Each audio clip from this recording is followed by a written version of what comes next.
Shalom saudara-saudara yang terkasih, marilah kita berdoa. Kasih karunia dan damai sejahtera yang dari Allah Bapa dan dari anaknya Tuhan Yesus Kristus menyertai kamu sekalian. Amin.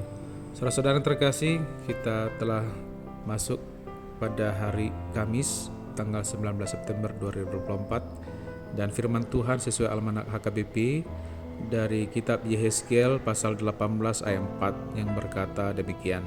Sungguh semua jiwa aku punya, baik jiwa ayah maupun jiwa anak aku punya, dan orang yang berbuat dosa itu yang harus mati. Demikian firman Tuhan. Saudara-saudara yang terkasih, bayangkan jika ibu kita memakan nanas atau mangga yang asam dan tiba-tiba kita merasakan efeknya di mulut kita. Jadi itu adalah hal yang mustahil secara fisik, dan itulah yang membuatnya sangat lucu. Kehidupan kita terhubung dengan keluarga asal kita, tetapi tidak sampai pada tingkat di mana mereka memiliki pengaruh penuh atas kita. Yehezkiel memulai pasal ini dengan sebuah teguran Tuhan tentang sebuah kutipan Nabi Yeremia yang menjadi sebuah sindiran. Kutipan itu berkata bahwa dosa nenek moyang mereka bukanlah dosa mereka sendiri yang membuat mereka menderita sekarang dalam pembuangan. Allah mau meluruskan kesalahpahaman yang terlanjur ada di dalam umat hari itu. Jadi nas ini memberikan pemahaman kepada kita soal tanggung jawab. Ada dua hal yang akan kita renungkan dalam firman Tuhan hari ini. Yang pertama, soal kepemilikan jiwa kita. Jiwa kita, baik ayah maupun anak kita adalah milik Tuhan. Sungguh semua jiwa aku punya, demikianlah firman Allah kepada Yehezkiel pada masa umat Israel dalam pembuangan di Babel. Allah adalah pemilik semua jiwa, jiwa orang benar di hadapan Allah maupun yang tidak. Artinya bahwa manusia tidak ada wewenang terhadap jiwanya sendiri karena kita adalah milik Allah. Yang kedua adalah semua orang yang berdosa harus mati. Setiap manusia bertanggung jawab atas dirinya, termasuk atas dosanya. Orang yang berbuat dosa, dialah yang harus mati. Anak tidak akan menanggung kesalahan ayahnya dan ayah tidak akan menanggung kesalahan anaknya. Jadi saudara-saudara yang terkasih, kebenaran yang Allah sampaikan adalah semua orang bertanggung jawab atas dosa sendiri. Allah menganggap setiap orang bertanggung jawab atas setiap perbuatannya dan membalaskan setimpal dengan perbuatannya. Yehezkiel menjelaskan maksud Allah melalui sebuah ilustrasi di dalam ayat 5-18, yaitu lewat beberapa generasi. Keturunan pertama adalah seorang yang benar, yang bertekun di dalam keadilan dan kebenaran, yaitu ayat 5 hingga ayat 9. Keturunan yang kedua berkelakuan jahat, yang tertuang dalam ayat 10-13.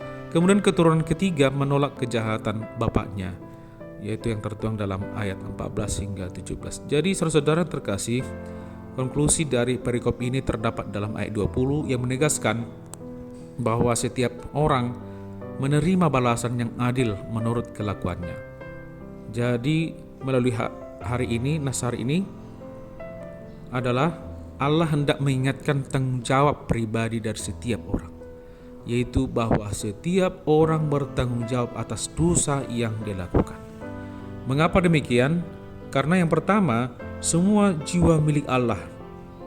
Itu berarti kita bertanggung jawab kepada Allah sang pemilik kehidupan.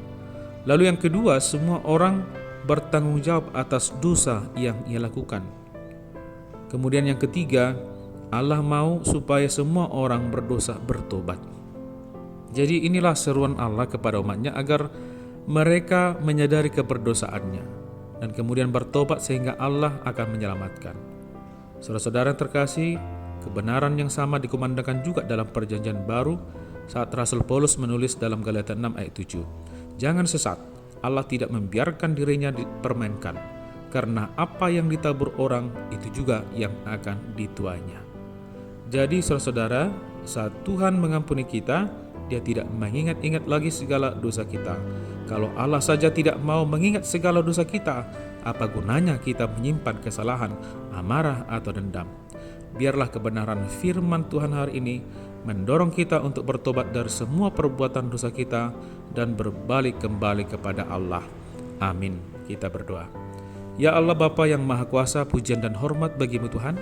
Kami bersyukur atas firman-Mu bagi kami hari ini. Selamatkanlah kami dari kekeliruan dan ketidaktahuan kami akan perilaku dan dosa kami. Beri kami hati yang taat pada firman-Mu, sehingga kami hidup setia dan layak di hadapan-Mu. Dalam nama Yesus Kristus kami berdoa dan mengucap syukur. Amin. Thank you for watching.